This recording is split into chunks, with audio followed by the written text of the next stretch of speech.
சில குட்டீஸ் எல்லாருக்குமே வந்து பாத்தீங்கன்னா ஒரு சிறப்பான குட் ஆஃப்டர்நூன்பா.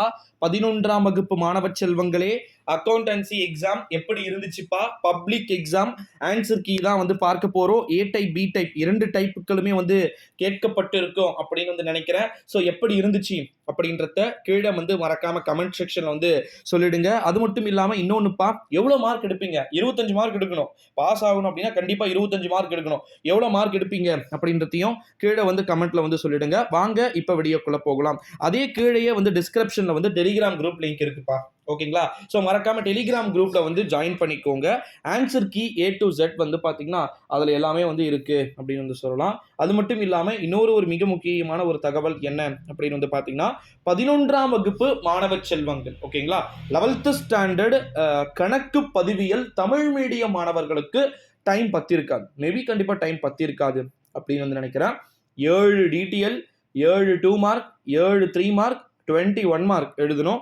90 மதிப்பெண்கள் டோட்டல் மார்க்ஸ், மேக்சிமம் மார்க்ஸ் 90 மதிப்பெண்கள் அப்படின்றதுனால இந்த 90 மதிப்பெண்கள்ல 25 மதிப்பெண்கள் எடுத்தால் நீங்கள் பாஸ் அப்படின்றது உறுதியான ஒன்றா பார்க்கப்படுது. இந்த ஒரு சூழ்நிலையில தான் நீங்க எப்படி எழுதிருக்கீங்க, பிரசன்டேஷன்லாம் பக்காவா பண்ணியிருக்கீங்களா, 5 மார்க்லாம் ஈஸியா இருந்துச்சு ப்ரோ அப்படின்னு சொல்லிட்டு ஒரு சில ஸ்டூடெண்ட்ஸும், ப்ரோ ஒஸ்ட் ப்ரோ அப்படின்னு சொல்லிட்டு ஒரு சில ஸ்டூடெண்ட்ஸும் அவங்க சைடு இருக்கக்கூடிய கமெண்ட்ஸ் வந்து சொல்றாங்க. இந்த ஒரு சூழ்நிலையில தான் 11th ஸ்டாண்டர்ட் அக்கௌண்டன்சி பப்ளிக் எக்ஸாமை பொறுத்த வரைக்கும் எளிமையான முறையில் தேர்வுத்தாள்கள் அமைந்தது அப்படின்னு ஒரு தரப்பு வந்து சொல்லியிருக்கிறாங்க.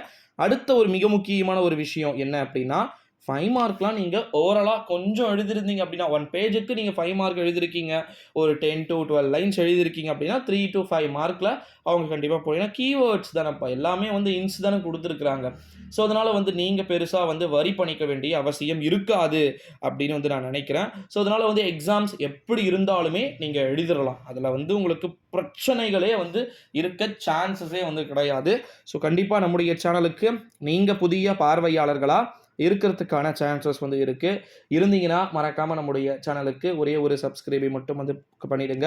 11th ஸ்டாண்டர்ட் அக்கௌண்டன்சியை பொறுத்த வரைக்கும் எளிமையான முறையில் கேட்கப்பட்டதாகவே மாணவ செல்வங்களுடைய கருத்துக்கள்.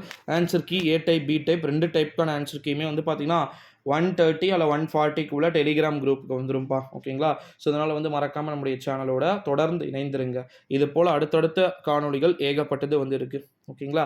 ஸோ அது எல்லாமே நான் 1/2 ஒன்றா வந்து சொல்கிறேன். நன்றி.